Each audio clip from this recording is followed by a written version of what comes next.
এখন তো এআই নিয়ে অনেক কথাবার্তা চলছে, আপনার কি মনে হয় যে এআই টেকনোলজি ডেটা অ্যানালিস্টের জব টেক ওভার করতে পারবে? আমার কাছে মনে হয় না যে এলো এআই ডাটা অ্যানালিস্টে টেক ওভার করতে পারবে, বিকজ আপনি যখন একটা ডাটা নিয়ে কাজ করবেন আপনাকে কমান্ড করতে হবে। এআই টুল যখন আপনি ইউজ করবেন তাকে তো আগে আপনার কমান্ড দিতে হবে যে আই নিড দিস, আমার এই ফরম্যাটে এই রিপোর্টটা প্রয়োজন। তাহলে কমান্ডটা কে করবে?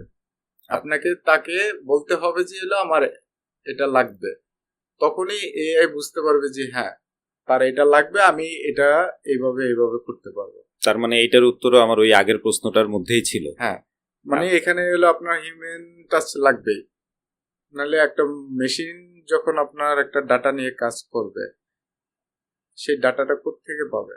আচ্ছা, আপনার চাহিদাটা এআই কিভাবে বুঝবে? আপনাকে জানাইতে হবে যে আমার এই চাহিদা। এখন এই জন্যই কি ডেটা অ্যানালিস্টের প্রয়োজন, নাকি যে ডেটা অ্যানালাইসিস করতে পারে না, একজন নন টেকনিক্যাল ব্যাকগ্রাউন্ডের কেউ, সেও কি তার মতো করে কমান্ড দিয়ে ডেটাটাকে বের করে নিয়ে আসতে পারে, নাকি ডেটা অ্যানালিস্টই শুধুমাত্র পারে এই ডেটাটা নিয়ে আসার জন্য? আপনার এখানে এই কোশ্চেনটা একটু কমপ্লিকেটেড, বিকজ আপনি যখন একটা কমান্ড করবেন আপনার আগে জানতে হবে যে আপনি কি চাচ্ছেন।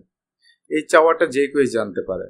আবার যখন আপনি ডাটাটা প্রেজেন্ট করবেন তখন হচ্ছে হলো আপনার হলো প্রফেশনাল হইতে হবে, যে ডাটা নিয়ে অলরেডি কাজ করছে। আপনি চাইলেই আপনি এক্সেলে ডাটা ইনপুট দিতে পারেন, কিন্তু এই ডাটাটা যখন গ্রাফিক্যালি আপনি প্রেজেন্ট করবেন তখন ওই জ্ঞানটা তো আপনার থাকতে হবে। তাহলে এই জ্ঞানটা তো সবার থাকবে না। এই জ্ঞান যার আছে, নলেজ যার আছে, সেই শুধু ওই কমান্ডটা করতে পারবে। তাহলে আমরা এটা কনক্লুড করতে পারি যে এআই টেকনোলজি আগামী 10 বছরে ডেটা অ্যানালিস্টের জব টেক ওভার করতে পারবে না।